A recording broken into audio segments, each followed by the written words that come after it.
Shalom, selamat pagi. Yuk kita sama-sama belajar firman Tuhan. Saya bacakan dari Matius 4 ayat 4 ya. Matius 4 ayat 4. Waktu itu Yesus dicobai oleh iblis, dan ketika iblis berkata, kalau engkau lapar ya, engkau anak Allah kan, jadikanlah batu-batu ini menjadi roti. Lalu Matius 4 ayat 4 Yesus berkata, ada tertulis manusia hidup bukan dari roti saja, tetapi dari setiap firman yang keluar dari mulut Allah.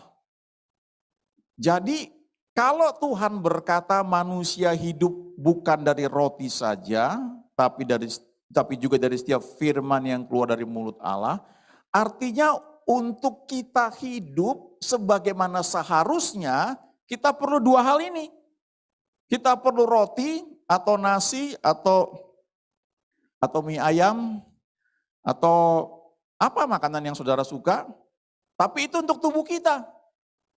Kita perlu juga firman.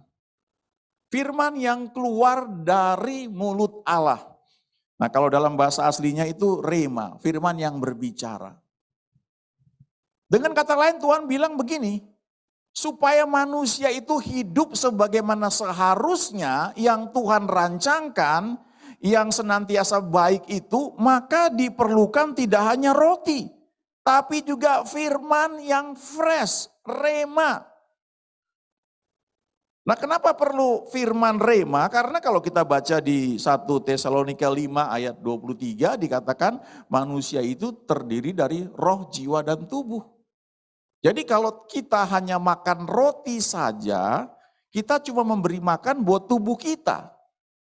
Tapi secara rohani kita belum makan.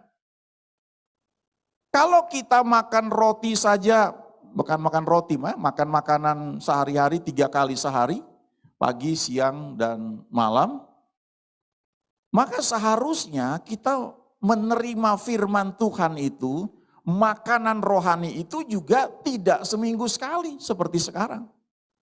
Kalau kita berkumpul seperti saat ini, sebenarnya kita sedang belajar juga bagaimana menangkap firman Tuhan, supaya sehari-hari waktu kita sendirian di rumah atau di perjalanan menuju kantor, karena kita sudah mendengar firman sebelumnya dan kita baca firman juga setiap hari, kita bisa menangkap ketika dia berbicara kepada kita secara pribadi. Nah, itu suatu skill atau kemampuan yang kita masing-masing harus bisa capai. Kalau Bapak Ibu punya anak ya, ingat ya, waktu masih kecil kita kan anak itu awalnya hanya ASI, air susu ibu. Lalu diganti dengan susu-susu yang mungkin ya susu pengganti ya.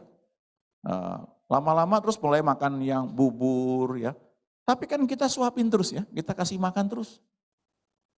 Pada usia tertentu, anak itu harus bisa makan sendiri. Betul ya? Itu secara fisik. Secara rohani juga begitu. Tidak cukup kita hanya mendengar firman di gereja setiap hari Minggu. Sekarang zaman yang luar biasa.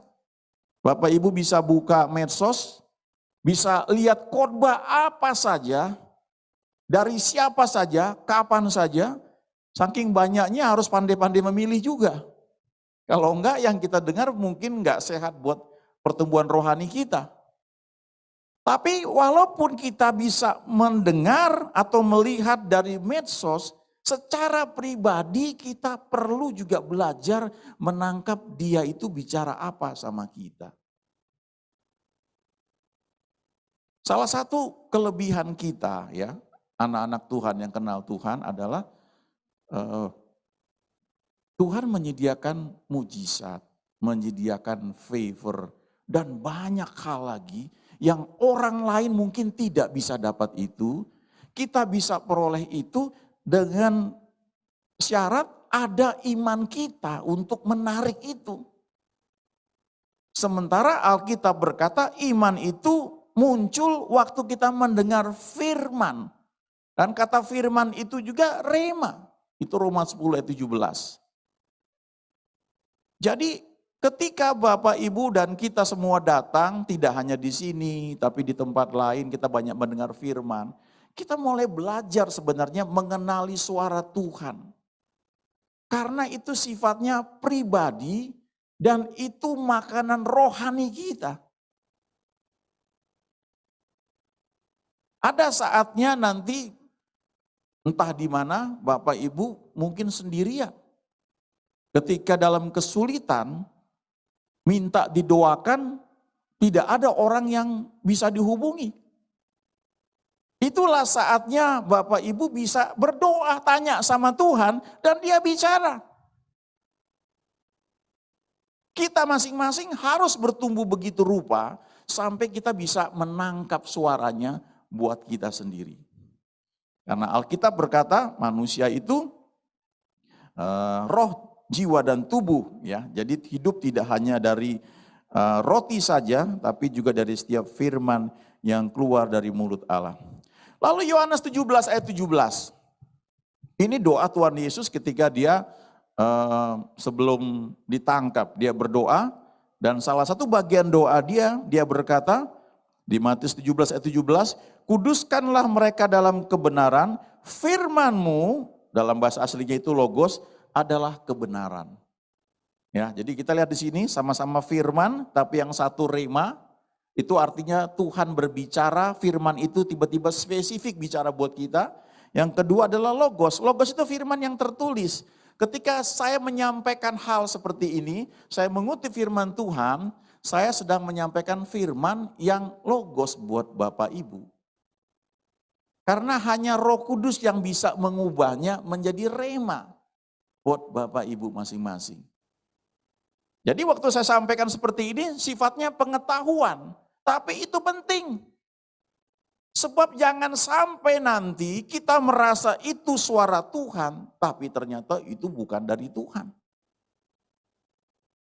Sebagian orang itu lebih suka untuk mendapatkan pesan lewat mimpi, lewat vision, lewat nubuat, dibanding apa kata firman Tuhan. Itu bahaya. Ada orang yang, Pak saya mimpi ini artinya apa ya Pak ya? Terus saya tanya, Ibu dapat terus waktu terbangun gimana? Ada sesuatu kesan enggak? Enggak ada Pak, ya udah lupain aja. Ada yang bingung sampai mau cari apa artinya mimpi kemana-mana. Kalau dia Bapak yang baik, dia akan menyampaikan kepada kita, tidak membuat kita sulit untuk mencari artinya itu apa. Dan dia kan Bapak yang baik. Dan adalah salah kalau kita lebih mengandalkan mimpi atau nubuat, bahkan dari hamba Tuhan yang luar biasa pun dibanding firman Tuhan. Itu sebabnya setiap logos, setiap rema atau setiap mimpi atau setiap nubuat tetap harus diuji dengan firman logos yang tertulis ini. Saya cerita ya, ada satu hamba Tuhan. Sekarang pelayanannya luar biasa, internasional. Di banyak negara. Dan pelayanannya prosper sekali, berkembang luar biasa. Dia cerita sekian puluh tahun yang lalu. Ini orang sangat sungguh-sungguh ya. Waktu itu dia mau menikah. Dan waktu itu karena mau menikah diperiksa kesehatan, dia ada sakit apa begitu ya. Lalu dia minta didoakan oleh seorang hamba Tuhan yang juga waktu itu sangat luar biasa dipakai. Ya, tanda-tanda ajaib menyertai. Nah, hamba Tuhan yang luar biasa ini yang saya bilang hidup pada zaman itu, dia itu dalam kondisi tubuh yang sebenarnya tidak sehat secara kedokteran. Tetapi ajaibnya dia bisa pelayanan terus. Dan orang melihat hamba Tuhan ini, wah ini hamba Tuhan yang pasti luar biasa. Karena secara fisik sebenarnya dia itu tidak sehat. Tapi dia bisa doain orang dan pelayanannya luar biasa. Lalu ketika hamba Tuhan yang luar biasa ini mendoakan, saya sebut aja namanya misalnya hamba Tuhan Pak Dani misalnya gitu ya. Mendoakan Pak Dani ini yang masih muda, yang mau menikah. Terus hamba Tuhan ini nubuat. Engkau akan mengalami sakit dan engkau akan koma selama 8 tahun. Dan setelah itu engkau akan bangkit dan engkau akan melayani Tuhan dengan sangat luar biasa. Nah, saudara coba bayangkan kalau saudara dapat nubuat seperti itu dari hamba Tuhan yang pelayanannya luar biasa. Apalagi kalau saudara respect hamba Tuhan itu. Nah ini Pak Dhani, dia karena memang sungguh-sungguh mengasihi Tuhan. Mau disuruh apapun asal Tuhan suruh dia mau. Dia terima dengan iman, amin. Padahal dia mau merit. Dinubuatkan akan sakit 8 tahun koma. Berarti nggak jadi merit. Setelah 8 tahun dia akan sembuh, dia bangkit dan Tuhan akan pakai dia dengan pelayanan mujizat luar biasa. Lalu Pak Dhani ini cerita belakangan. Iblis itu memang bodoh dia bilang. Sebenarnya kalau dia berhenti sampai di situ, saya akan terima itu. Dan saya mungkin akan sakit koma 8 tahun dan mungkin saya akan meninggal dan Anda nggak pernah lihat saya. Tapi bodohnya iblis. Dia belakangan bilang bahwa hamba Tuhan ini salah. Ya. Ingat ya, Petrus itu satu ketika dia bisa menyampaikan suara dari Allah Bapa ya. Ketika dia bilang kepada Yesus, engkau adalah Mesias, anak Allah yang hidup. Tapi beberapa saat kemudian dia bisa bilang sama Yesus, itu tidak akan terjadi kepadamu, kamu gak akan disalibkan dan sebagainya. Lalu iblis bilang, nyah kau iblis. Jadi bisa sekejap tuh pikiran masuk, ternyata bukan dari Tuhan. Jadi Pak Dhani ini bilang, belakangan dia bilang bahwa hamba Tuhan yang luar biasa itu kecolongan dalam pikirannya, memasukkan sesuatu yang bukan dari Tuhan. Karena hamba Tuhan yang luar biasa dia bilang begini, ketika saya melayani Tuhan, Tuhan buat saya banyak hal harus saya lalui. Saya mengalami banyak sakit, penyakit, saya mengalami banyak kesulitan. Dan yang paling sulit buat saya adalah ketika dia menyuruh saya berpuasa, tidak boleh baca Alkitab selama 1 tahun. Dan itu paling berat buat saya. Langsung Pak Dhani ini sadar. Kita malah disuruh membaca, merenungkan firman Tuhan. Kok ini orang bisa bilang Tuhan melarang baca Alkitab selama 1 tahun?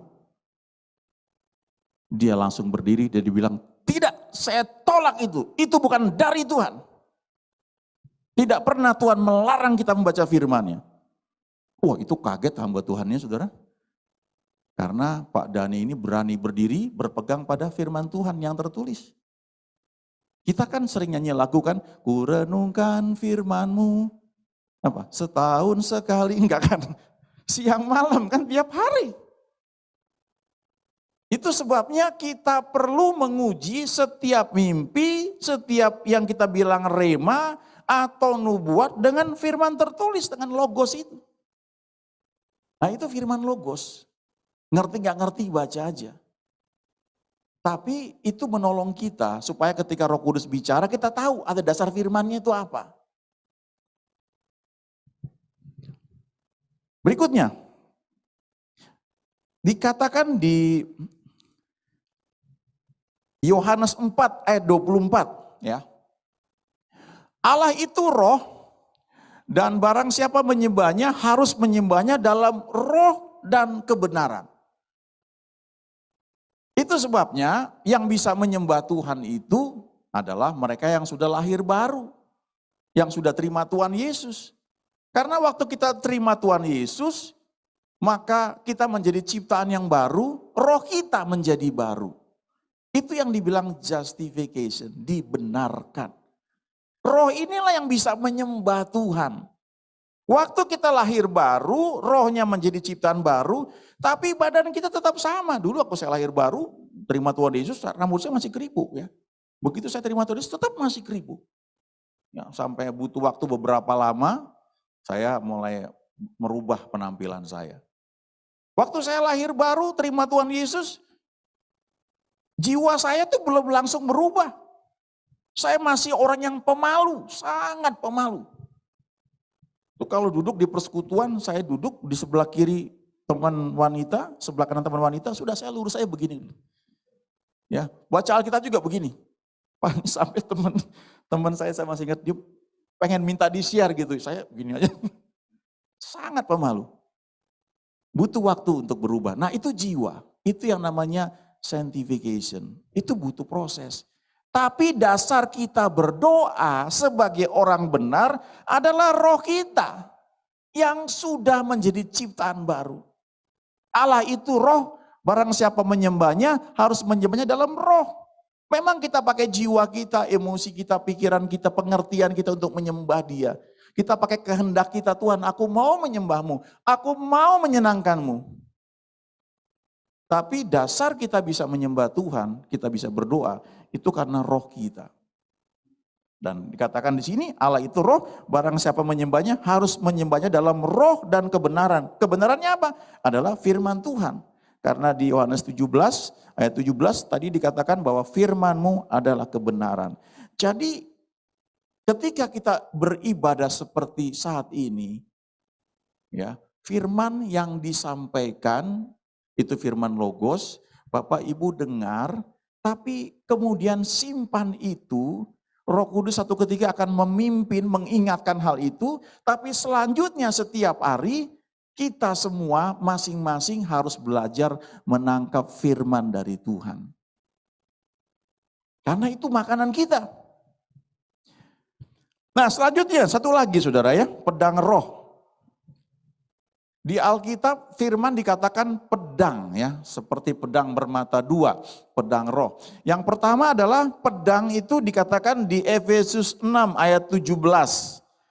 Dan terimalah ketopong keselamatan dan pedang roh yaitu firman Allah. Nah kata firman di sini rema. Dalam segala doa dan permohonan berdoalah setiap waktu di dalam roh dan berjaga-jagalah di dalam doamu itu dengan permohonan yang tidak putus-putusnya untuk segala orang kudus. Nah ini uniknya saudara kalau kita berdoa. Saudara belajar berdoa, doa itu komunikasi. Kita ngomong, kita dengar Tuhan. Kalau sudah sering itu cepat ya. Waktu kita ngomong kita dapat lagi sesuatu. Kita kayak bisa berkomunikasi. Nah waktu kita dapat firman itu di dalam doa, itu firman rema dan itu digunakan dalam doa. Kan itu sangat luar biasa. Saya mungkin sering cerita ya beberapa kali. Kadang-kadang kalau saudara berdoa, saudara membuka hati, saudara dapat ayat, dan saudara ucapkan ayat itu seperti pedang yang tajam untuk menyerang. Wow, itu luar biasa ya. Ada banyak ayat yang menyatakan hal itu. Jadi saudara mulai buka mulut, saudara berdoa, saudara membuka hati, saudara dapat firman. Firman itu rema, saudara ucapkan, saudara pakai itu untuk dalam doa saudara. Itu seperti pedang yang dipakai untuk menyerang iblis. Dan Paulus bilang gunakan itu dalam segala doa, dalam segala bentuk doa. Jadi kalau kita berdoa, entah itu doa iman, doa syafaat, doa dedikasi, ya, doa mencari kehendak Tuhan. Coba buka hati supaya waktu kita berdoa itu kita tangkap juga suara Dia yang adalah rema. Yohanes 15 ayat 7 berkata, kalau kamu tinggal di dalam aku dan firmanku, firmannya itu rema, di dalam kamu. Nah itu makanya waktu kita berdoa, kita masuk dalam hadirat Tuhan, kita menyembah Dia, lalu dapat rema. Kamu bisa minta apa saja yang kamu kehendaki. Itu ada ayatnya, Yohanes 15 ayat 7. Ya, sekali lagi sangat penting ya buat kita bertumbuh. Memang butuh waktu, tapi percayalah, kalau Tuhan mau untuk kita bisa mendengar Dia, pasti kita bisa. Dari sejak awal manusia diciptakan, itu ada komunikasi. Dan ketika Adam jatuh dalam dosa, yang cari siapa? Tuhan, di manakah engkau? Jadi Dia itu selalu menantikan komunikasi dengan kita. Ya saudara, yang pelayanan di sini ya, saya Firman, yang main musik, yang kita bukan sekedar melakukan tugas ya, tapi kita sedang melayani Tuhan yang sangat luar biasa, dan lewat pelayanan ini kita bertumbuh kenal Dia. Saudara jadi worship leader, saudara belajar menangkap suaranya, bagaimana mungkin Dia mau bergerak seperti apa.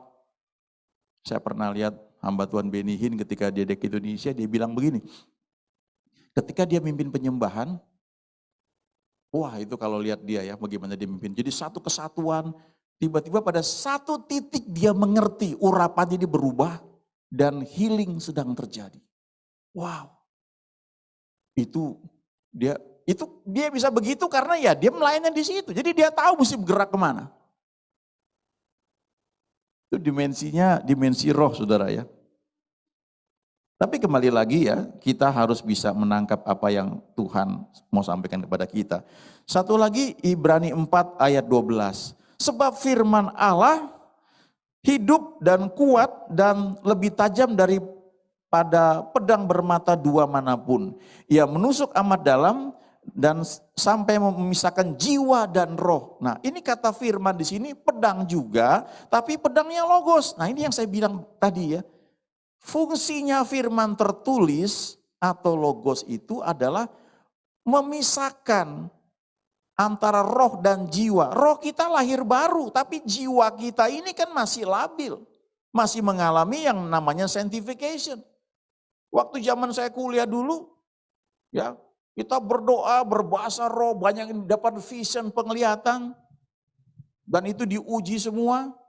Tapi yang menarik adalah yang akhirnya patut dipertanyakan, kenapa banyak pria yang dapat vision penglihatan yang sama untuk seorang wanita bahwa ini akan menjadi istri saya. Bayangin, kok bisa begitu? Kenapa? Kecampur di jiwanya gitu, ada emosinya kena. Jadi akhirnya perlu firman logos itu memotong, memisahkan gitu. Dalam pelayanan juga begitu, antara visi dan ambisi misalnya. Itu tipis saudara. Siapa yang tahu? Visi dari Tuhan, dari roh dia lahir. Tapi ambisi dari manusia. Ya, jadi perlu pedang roh memisahkan hal itu. Saya mau ajak kita sama-sama berpikir ya, karena pentingnya firman dalam kehidupan kita, kita perlu melihat dalam ibadah kita yang mana itu firman, yang mana itu liturgi, yang mana itu tradisi, yang mana itu cuma agamawi atau religius. Kalau nggak kecampur, iman itu muncul dari firman, firman rema, bukan dari tradisi. Nah kalau saudara baca di Alkitab, tidak ada aturan harus berapa kali perjamuan kudus. Nggak ada. Itu firmannya. Tuhan cuma bilang perbuat ini menjadi peringatan akan aku. Roti dan anggur. Tidak diharuskan rotinya seperti apa, tidak diharuskan anggurnya seperti apa. Dulu waktu saya zaman kuliah, kami pernah perjamuan dengan satu pendeta dari itu pelayanan. Rotinya gede saudara, kenyang kita makan itu. Kayak roti coklat dibagi-bagi gitu. Anggurnya itu minuman anggur yang di kotak itu dingin. Wah enak banget ya.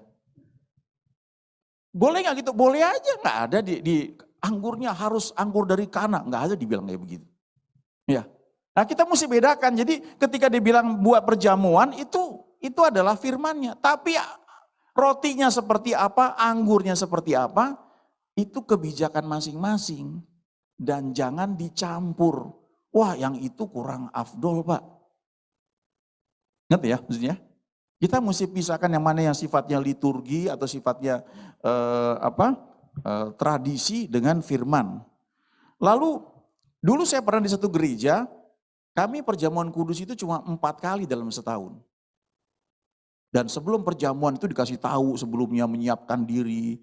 Ya, bahkan di beberapa gereja kalau mau perjamuan itu pakai pakaian putih ya semuanya gitu.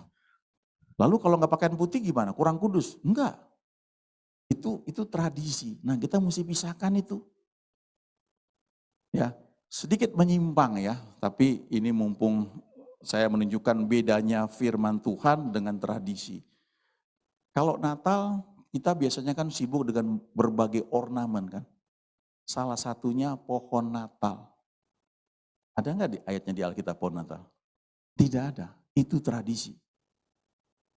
Tradisi tidak menimbulkan iman. Iman itu muncul dari firman. Kenapa kita mesti pasang pohon Natal? Memang tradisinya begitu. Kalau nggak pasang gimana? Ya nggak apa-apa. Harusnya nggak apa-apa. Tapi kadang-kadang kita ribut, Pak, pohon Natalnya yang hidup atau yang plastik, Pak? Mau hidup mau plastik, tidak mengubah apa-apa.